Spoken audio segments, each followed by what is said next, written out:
Hello दोस्तों, कैसे हैं आप सभी लोग। आप सभी का स्वागत है फिर से हमारे चैनल नॉलेज बाई जी पर। मैं हूं आपका दोस्त समित कुमार, लेकर आया हूं आपके लिए एक और न्यू इन्फॉर्मेटिव वीडियो। आज हम इस वीडियो के माध्यम से इम्पोर्टेंट आईपीसी के एमसीक्यू को डिस्कस करेंगे, जो आपके एग्ज़ाम के पर्पज़ के लिए काफ़ी हेल्पफुल होने वाला है। अगर आप किसी भी जुडिशरी एग्ज़ाम की तैयारी कर रहे हैं, आपका एआईबी का एग्ज़ाम है, या कोई भी लॉ या कोई भी कॉम्पिटिटिव एग्ज़ाम है जिसमें आईपीसी को पूछा जाना है, तो आप हमारे साथ जुड़ सकते हैं।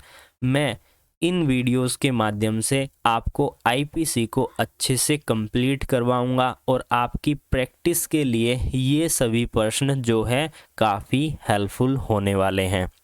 तो वीडियो स्टार्ट करते हैं। उससे पहले मैं आप सभी से कहना चाहता हूं, जिन्होंने भी अभी तक चैनल को सब्सक्राइब नहीं किया है, चैनल को अवश्य सब्सक्राइब कर दीजिए, साथ ही बेल आइकन पर जरूर क्लिक कीजिए। तो स्टार्ट करते हैं। सबसे पहला जो हमारा प्रश्न है काफ़ी इजी प्रश्न है और most of the most important प्रश्न है। जो स्टूडेंट होते हैं वो क्या करते हैं कि जैसे ही उन्हें सिलेबस का पता चलता है कि ये सिलेबस है, वो उसी पर ध्यान देते हैं। जो ब्रॉड क्वेश्चंस होते हैं, कॉमन क्वेश्चन होते हैं, उन्हें वो स्किप कर देते हैं। तो इसीलिए मैंने अपनी इन वीडियोस के माध्यम से जो इम्पोर्टेंट क्वेश्चन है जिस पर स्टूडेंट ध्यान नहीं देते, उन सभी क्वेश्चनों को भी मैं इसमें कवर करवाऊंगा। तो आईपीसी की अब आप टेंशन नहीं लीजिएगा। तो पहला प्रश्न क्या है कि आईपीसी के अंतर्गत टोटल कितने चैप्टर हैं और कितने सेक्शन हैं। तो यहाँ पर ये जो हमारे आईपीसी में टोटल चैप्टर कितने दिए हुए हैं, 23 चैप्टर दिए हुए हैं और 511 सेक्शन दी हुई हैं। अब हम बात करते हैं हमारे अगले प्रश्न के बारे में कि आईपीसी का सेक्शन 1 इन सभी में से किस चीज़ के बारे में डिस्क्राइब करता है। क्या आईपीसी के सेक्शन 1 में टाइटल की बात की गई है? बिल्कुल टाइटल की बात की गई है। या punishment of offence committed with in India, यानी कि इंडिया में जितने भी ऑफेंस कमिट किए जाते हैं उनकी पनिशमेंट दी जाएगी, ये डिस्क्राइब किया गया है? नहीं। तीसरा पर्सन है extend to operate of this code, यानी कि ये आईपीसी की सीमा की बात करता है। तो इन दोनों को ही, फर्स्ट और हमारा जो थर्ड ऑप्शन है, इन दोनों को ही शामिल किया गया है। इसलिए हमारा जो फोर्थ आंसर होगा इसका सही जवाब होगा। तो फोर्थ इसका बिल्कुल सही जवाब है। अब हम बात करते हैं हमारे अगले प्रश्न के बारे में। आईपीसी के टाइटल को इन सभी में से किस सेक्शन में डिफाइन किया गया है? तो आपको अवश्य इसका जवाब आता होगा। तो इसका जवाब है हमारा सेक्शन 1, जो कि टाइटल की बात करता है और extend to operation of this code की बात करता है, यानी उसकी सीमा की बात करता है। अब हम बात करते हैं हमारे अगले प्रश्न के बारे में। इसके बारे में आपको अवश्य पता होगा। इस प्रश्न से काफ़ी ज़्यादा प्रश्न निकल कर आते हैं। तो इस प्रश्न का जवाब आप सभी को हमें कमेंट बॉक्स में ज़रूर देना है कि इसका सही जवाब क्या है। प्रश्न क्या है? प्रश्न ये है कि आईपीसी को ड्राफ्ट किया गया था 1834 में। यहाँ से एक प्रश्न निकल कर आता है। और उसके बाद बात करें 1834 में किसके द्वारा किस कमीशन के द्वारा ड्राफ्ट किया गया था, ये एक और प्रश्न यहाँ से निकल कर आता है। और उसके चेयरमैन कौन थे, चेयरमैनशिप किसके द्वारा दी गई थी, यानी कि यहाँ पर अध्यक्षता किसके द्वारा की गई थी जब आईपीसी को ड्राफ्ट किया गया था। तो ये हमारा प्रश्न है। आप सभी को इसका अवश्य जवाब आता होगा। तो आप हमें कमेंट करके बताइएगा कि इसका सही जवाब क्या है। साथ ही इससे 2 क्वेश्चन और बनते हैं कि कौन सी लॉ कमीशन थी। पहली लॉ कमीशन थी, इसको भी आपको याद रखना है। और वो किस साल की जो थी कमीशन थी, किस साल में इसको ड्राफ्ट किया गया था, दूसरा ये क्वेश्चन निकल कर आता है। और तीसरा जो हमारा ये क्वेश्चन है जिसका आपको हमें कमेंट बॉक्स में जवाब देना है कि किसकी अध्यक्षता में आईपीसी को ड्राफ्ट किया गया था। कौन आईपीसी के फादर कहलाए जाते हैं, कि फादर ऑफ द आईपीसी कौन है, उसका भी सही सेम जवाब है इन सभी में से। तो आपको कमेंट करके अवश्य इसका जवाब हमें देना होगा। अब हम बात करते हैं हमारे अगले प्रश्न के बारे में कि क्या अप्लीकेबिलिटी है आईपीसी की इंडिया में, इन सभी ऑप्शंस में से कौन सा इसका सही जवाब है। यानी कि पहला ऑप्शन क्या कहता है कि कोई भी अगर गिल्टी मिलता है किसी क्राइम के लिए तो उसे पनिश किया जाएगा आईपीसी में।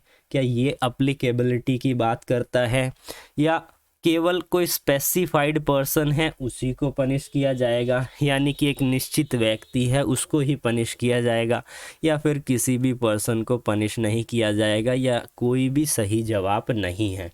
तो इसका जो फर्स्ट ऑप्शन है बिल्कुल सही है। आईपीसी की एप्लीकेबिलिटी का मतलब होता है कि कोई भी अगर किसी क्राइम के लिए गिल्टी मिलता है तो उसे आईपीसी के अंतर्गत पनिशमेंट दी जाएगी। अब हम बात करते हैं हमारे अगले प्रश्न के बारे में। इस प्रश्न पर दो प्रश्न एक दूसरे से कंपेयर करते हैं, जिसमें स्टूडेंट जो है काफ़ी कंफ्यूज हो जाते हैं। तो आप कंफ्यूज बिल्कुल मत होना, मैं बताता हूँ। सबसे पहला ये हमारा प्रश्न क्या है कि आईपीसी को इंडिया में कब लागू किया गया था। जब हम बेयर एक्ट के ऊपर हम इंडेक्स पढ़ते हैं तो वहाँ पर हमें कोने में देखने को मिलता है एक डेट प्रिस्क्राइब की गई है 6 अक्टूबर 1860। क्या वो एनफोर्समेंट डेट है? नहीं। इसी पे जो स्टूडेंट है वो कंफ्यूज हो जाते हैं। यहाँ पर बात की गई है कि उसे कब लागू किया गया था, तो हमारा आईपीसी इंडिया में लागू हुआ था हमारा 1 जनवरी 1862 को।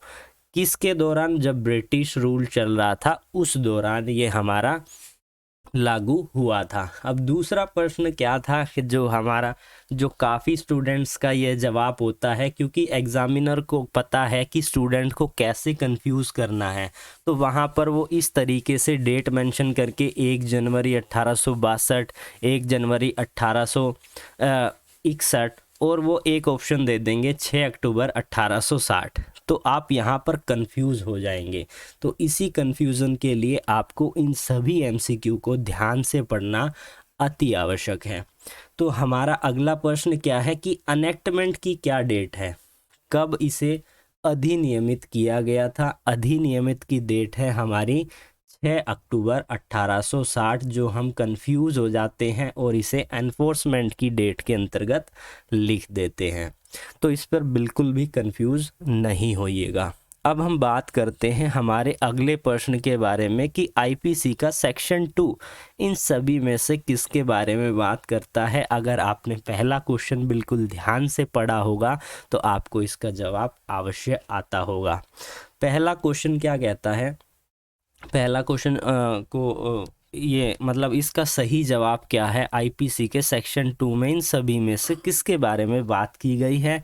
क्या वो बात करता है एक्स्ट्रा टेरिटोरियल ऑफेंस के कोड के एक्सटेंशन के बारे में, या वो टाइटल की बात करता है, या फिर जो भी ऑफेंस कमिट किए जाते हैं इंडिया में उनकी पनिशमेंट की बात करता है, या फिर इंडिया से बाहर कमिट किए गए जितने भी अपराध लेकिन वो इंडियन लॉ के द्वारा ट्राई किए जा सकते हैं इंडिया में। तो कौन सा इसका सही जवाब है? इसका सही जवाब है हमारा कि इंडिया में जो भी ऑफेंस कमिट किए जाएंगे उनकी पनिशमेंट जो है वो यहाँ पर यह बात की गई है कि उन सभी ऑफेंस के लिए पनिशमेंट दी जाएगी।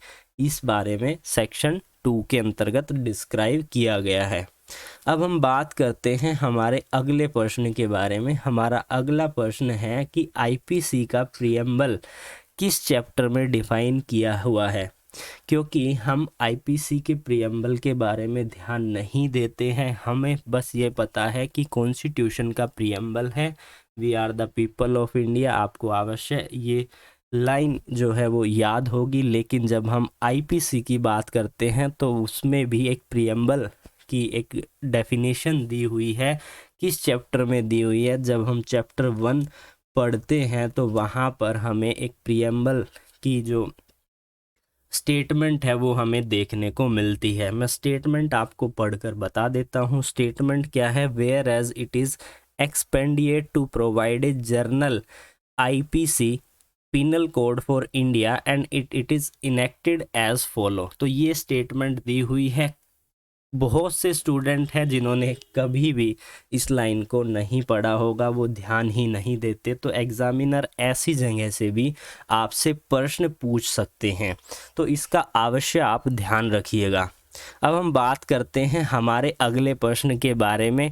ये भी एक ऐसा क्वेश्चन है जहाँ पर स्टूडेंट्स का ध्यान कभी नहीं जाता, क्योंकि अगर आप कॉम्पिटिटिव एग्ज़ाम की तैयारी कर रहे हो, आईपीसी को अच्छे से करना चाहते हो, तो आपको हमारे साथ अवश्य जुड़ना होगा। मैं बहुत से ऐसे क्वेश्चन लेकर आऊँगा जिसका आपको सही जवाब हमारी वीडियो के माध्यम से मिलेगा।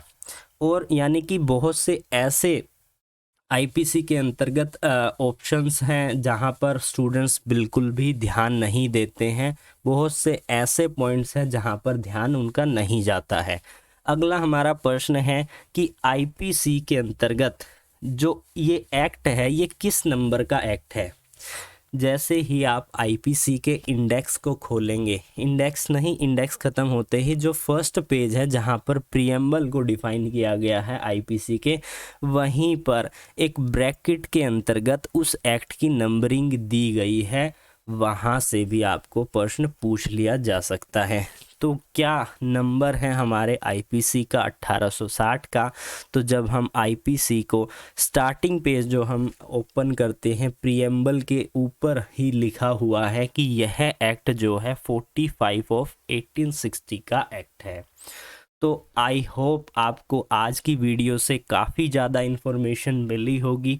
वीडियो कैसी लगी आप हमें कमेंट करके ज़रूर बताइएगा और चैनल को ज़रूर सब्सक्राइब कीजिएगा। फिर मिलेंगे एक न्यू वीडियो के साथ, तब तक के लिए जुड़े रहिए अमित कुमार नॉलेज भाई जी के साथ।